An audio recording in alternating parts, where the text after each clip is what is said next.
Good morning student, welcome to lecture number 3 of PL SQL. Today we are going to discuss about control structures. What is control structure? What are the role played by the control structure in PL SQL? As its name implies, control structure basically they are used to control the program flow. ठीक है, इन्हें हम use करते हैं कि हमारा जो programme का जो फ्लो है उसको हम कंट्रोल कर सकें. Basically there are 3 type of control structures होते हैं हमारे PL SQL में. फर्स्ट वन, पहले मैं उनके नाम बता देता हूँ आपको. First one is our conditional structure, दूसरा होता है iterative structure and third one is our sequence structure. ठीक है, जैसे फर्स्ट वन है हमारा कंडीशनल स्ट्रक्चर. जो कंडीशनल स्ट्रक्चर है ये इसमें क्या होता है, इसमें हम कंडीशन के बेसिस पे अपने प्रोग्राम के कंट्रोल को चेक करते हैं, उसका फ्लो किस तरह होगा. अगर कोई कंडीशन ट्रू होती है फिर हम ये वाला काम करेंगे, अगर वो कंडीशन फॉल्स होती है तब हम उस वाले काम को नहीं करेंगे, दूसरे वाला प्रोग्राम को एग्जीक्यूट करेंगे. उसको कहते हैं, ये होता है हमारा कंडीशनल स्ट्रक्चर में. ठीक है, कंडीशनल स्ट्रक्चर जैसा मैंने बोला, इसमें अगर कंडीशन ट्रू है फिर हम उससे नीचे वाले प्रोग्राम को एग्जीक्यूट करेंगे, अगर कंडीशन फॉल्स है तो उससे कुछ लाइन्स ऑफ कोड को हम छोड़ के अगले वाले लाइन ऑफ कोड को एग्जीक्यूट करेंगे. अब हम देखते हैं कि ये किस तरह इनको हम यूज़ करते हैं अपनी प्रोग्रामिंग में. PL SQL support 3 group of executable control structure. ये बोलता है कि जो हमारा PL SQL है वो हमारा जो प्रोग्राम का फ्लो हो किस तरह से कंट्रोल करते हैं, उसमें 3 तरह से कर सकते हैं. एक होता है हमारा इफ स्टेटमेंट के थ्रू, एक होता है की स्टेटमेंट के थ्रू, एक होता है लूप स्टेटमेंट के थ्रू.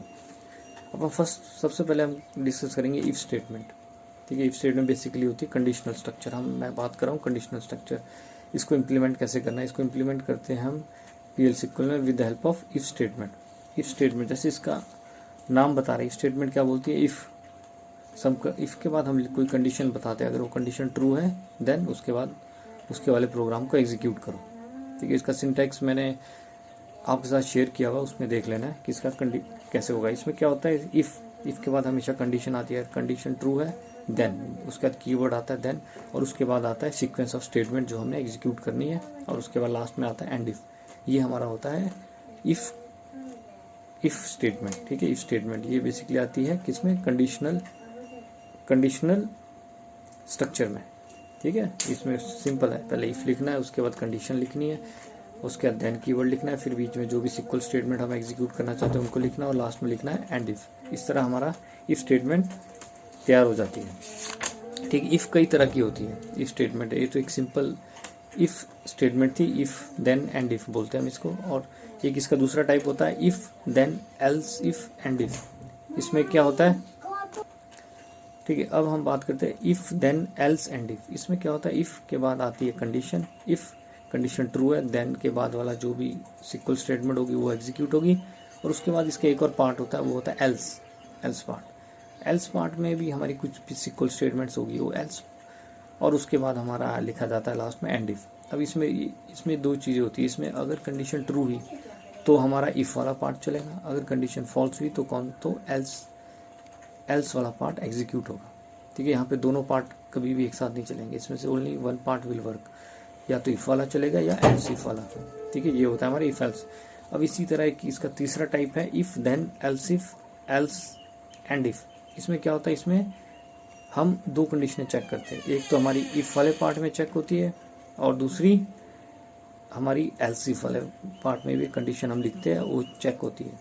ठीक है, अगर ये दोनों कंडीशनें ट्रू होगी, ठीक है, अगर ये दोनों कंडीशनें क्या होगी, इसमें क्या होगा, अगर इफ में हम कंडीशन लिखेंगे, ठीक है, अगर वो कंडीशन ट्रू होगी तो इफ वाला पार्ट चलेगा, अगर इफ वाली कंडीशन फॉल्स होती है तो हमारा एल्स इफ वाला पार्ट एग्जीक्यूट होगा. एल्स इफ वाली कंडीशन अगर ट्रू होती है तब उसके वाला पार्ट चलेगा, अगर वो भी फॉल्स हो जाती है तो उसके बाद हमारा जो लास्ट में एल्स पार्ट होगा वो एग्जीक्यूट होगा. इसमें क्या है, अगर ऊपर की दोनों कंडीशन फॉल्स हो जाती है फिर हमारा एल्स पार्ट का जो भी हम उसमें स्टेटमेंट्स लिखेंगे वो एग्जीक्यूट होगी. इसमें एक बात सोचने वाली कि इसमें कभी भी तीनों कंडीशनें एक साथ ट्रू नहीं होती. ठीक है, अगर पहली कंडीशन ट्रू होगी तो हमारा प्रोग्राम जस्ट इफ ऊपर वाली कंडीशन को एग्जीक्यूट करेगा, और जो नीचे वाला उसका पार्ट होगा उसको इग्नोर कर देगा और उस इफ कंडीशन के बाहर आ जाएगा. ठीक है, इस तरह हमारा इफ स्टेटमेंट्स काम करती है। ठीक है, इसका सिंटैक्स प्रॉपर्ली बुक में देख लेना है, इजी है, कुछ टफ नहीं है इसमें, बस 2-3 चीज़ों का ध्यान रखना है कि इफ़ कीवर्ड के बाद कंडीशन लिखनी है।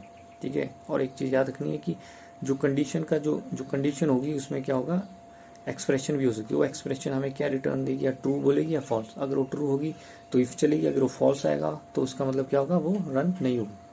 ठीक है, फॉल्स का मतलब हुआ कि वो 0 या 1। ठीक है, इसको कहते हैं हमारे इफ देन एल्स।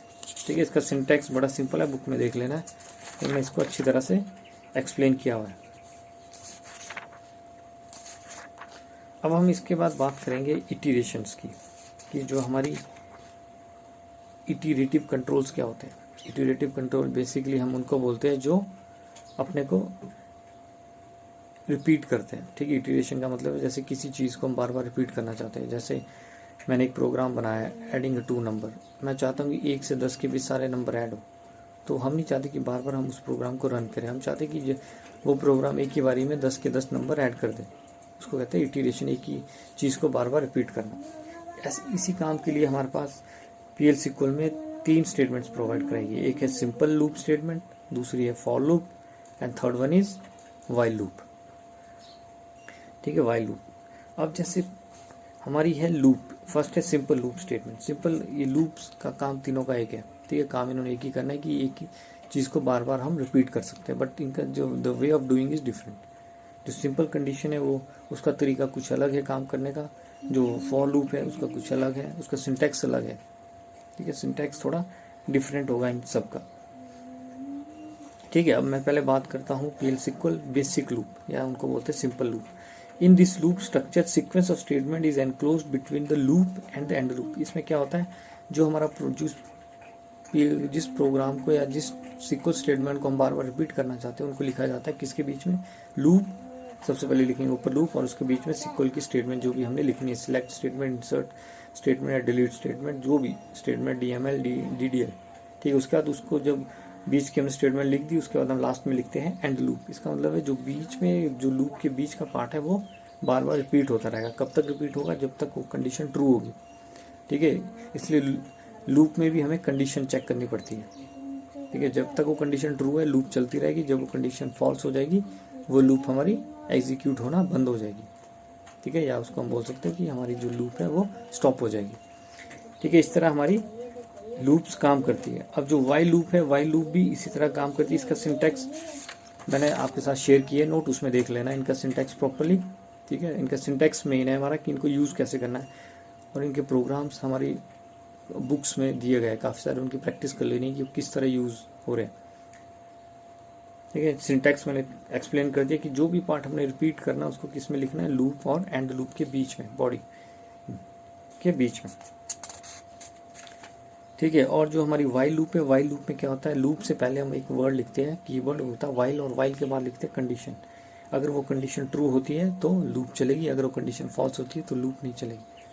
ठीक है, और लूप में एक चीज़ का और ध्यान रखना होता है कि लूप हमें इंक्रीमेंट करनी पड़ती है, बीच बीच में इनको इंक्रीज करना पड़ता है। जैसे मैं चाहता हूँ कि मेरी लूप 10 बार चले, तो हम क्या करेंगे, जो वाइल है, वाइल के बाद कंडीशन में लिखेंगे कब तक चलेगी, i इज़ लेस देन 10, जब तक i की वैल्यू छोटी है 10 से तब तक वो लूप चलती रहेगी। और लूप के अंदर हमें i की वैल्यू को इंक्रीज भी करना पड़ेगा, इंक्रीमेंट करते रहेंगे। जैसे पहली बार लूप चली, उसकी वैल्यू i को कर दिया 1, जब नेक्स्ट टाइम फिर चलेगी i की वैल्यू हो जाएगी 2, थर्ड बार 3, 4, 5, 6, इस तरह वो चलती रहेगी। और इस तरह क्या होगा कि जब वो लास्ट बार 9 बार चलेगी या 10 बार चलेगी तो एंड में कंडीशन चेक होगी, तो उसके बाद वहाँ पे क्या आएगा, कंडीशन फॉल्स हो जाएगी और हम लूप से बाहर आ जाएंगे। अगर हमारी कंडीशन कभी फॉल्स नहीं होगी तो हमारा प्रोग्राम कभी भी स्टॉप नहीं करेगा, हमेशा रनिंग स्टेट में रहेगा। ठीक है, उसको कहते हैं एरर। हमारे प्रोग्राम में कई बार ऐसे एरर आ जाते हैं लूप्स में, तो इस चीज़ का हमें ध्यान रखना है कि जब भी हमने लूप्स बनानी है, हमें एक तो इसको इनिशियलाइज करना है, उसको इंक्रीमेंट करना है। ठीक है, इंक्रीमेंट करना है उसको, और उसकी कंडीशन चेक करनी है जितनी बार। जैसे लूप फर्स्ट टाइम चलेगी तो कंडीशन चेक होगी, नेक्स्ट टाइम चलेगी तो फिर कंडीशन चेक होगी, इस तरह वो कंडीशन हमारी चेक होती रहेगी। अब फॉर लूप बड़ी इंपॉर्टेंट लूप है। फॉर लूप हमारी कर्सर्स में भी यूज़ होती है। फॉर लूप का प्लस पॉइंट ये है कि यहाँ पे इंक्रीमेंट, इनिशियलाइजेशन, ये सारी चीज़ें एक ही जगह हम बता देते हैं अपने प्रोग्राम को। कि हमारी लूप किस वैल्यू से स्टार्ट होगी और कब तक चलेगी, 5 बार चलेगी, 10 बार चलेगी, और सारा इसमें हम पहले ही इसको बता देते हैं और इसमें हमें इंक्रीमेंट करने की जरूरत नहीं पड़ती। फॉर लूप ऑटोमेटिकली इसको इंक्रीमेंट करता रहता है। ठीक है, सिंपल सिंटैक्स से फॉर कीवर्ड लिखना पड़ता है और उसके बाद हमें इसका जो वेरिएबल है उसका नाम लिखना पड़ता है और बताना पड़ता है, इसके बाद इन, उसके बाद कब से कब तक चलेगी, वो पूरा रेंज हम इसमें प्रोवाइड करा देते हैं फॉर लूप में। ठीक है, इन लूप्स को अच्छी तरह देख लेना है। कंडीशनल स्टेटमेंट बहुत इंपॉर्टेंट है हमारे प्रोग्रामिंग में। जब हम प्रोग्राम लिखेंगे तो ये बहुत बड़ा इंपॉर्टेंट रोल प्ले करती है। इटरेटिव होती है जो बार बार रिपीट करती है, और कंडीशनल स्टेटमेंट वो होती है जो जिसको अगर कोई ऐसी कंडीशन ट्रू हुई तब हम ये करेंगे, अगर ये कंडीशन ट्रू नहीं तो हम अगले वाला स्टेप करेंगे। ठीक है, इनका सिंटैक्स प्रॉपर्ली देख लेना है। If else, while loop, for loop, do while loop. ठीक है, इनको अच्छी तरह से आपने कर लेना। आज के लेक्चर के लिए इतना ही। Thank you.